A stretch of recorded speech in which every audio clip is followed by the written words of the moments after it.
I'm Ben Goldstein with Israeli Combat Training. Today I want you to start by doing something different. I want you to start by doing something that's going to scare you. What is going to scare you? The dark. I want you to close your eyes.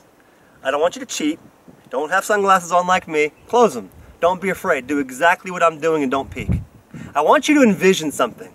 I want you to envision your greatest threat. What is your greatest threat?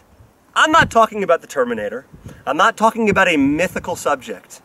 I mean when you close your eyes at night and you're in your comfy bed laying next to your spouse, or you're somewhere where you're comfortable and you all of a sudden get that pain in your stomach, that fear that we're all used to.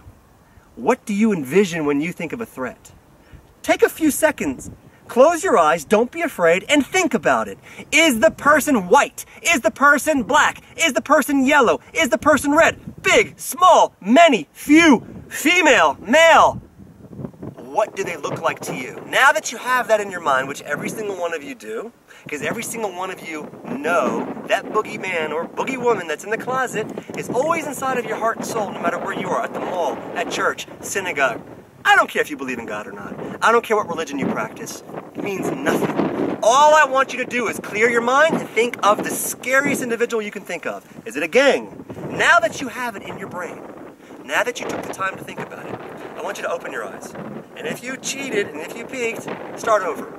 Think about it, envision it, open your eyes, and tell yourself honestly what it is. I'm going to share my greatest fear with you. My greatest fear has always been, and will always be, the attacker that never stops. It's the attacker that never stops moving forward. It's the attacker that's on you before you even have a chance to blink. Now, where do most fights take place in the United States of America?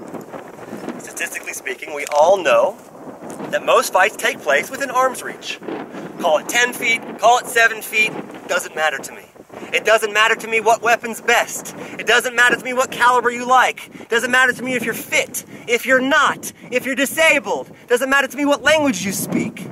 Everybody has to focus on one thing: becoming that which you fear the most. Oh, Ben, what does that mean? I have to become a monster? I'm gonna become a 6'10", muscle-bound, gym working out every day, steroid pumping maniac? No, I'm not.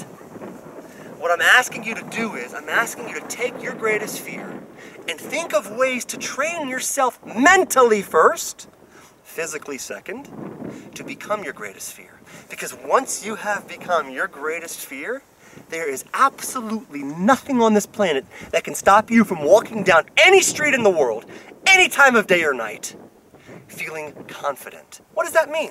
That means don't walk around like a schlump. As we say in my little language here, where I'm standing in Judea, Israel, the birthplace of Jesus, the birthplace of every major monotheistic religion on this planet. As I stand here today on a war-torn country, I can tell you that as my greatest fear, somebody that doesn't stop moving forward, I forced myself to become that person. I forced myself to become the warrior that doesn't stop attacking.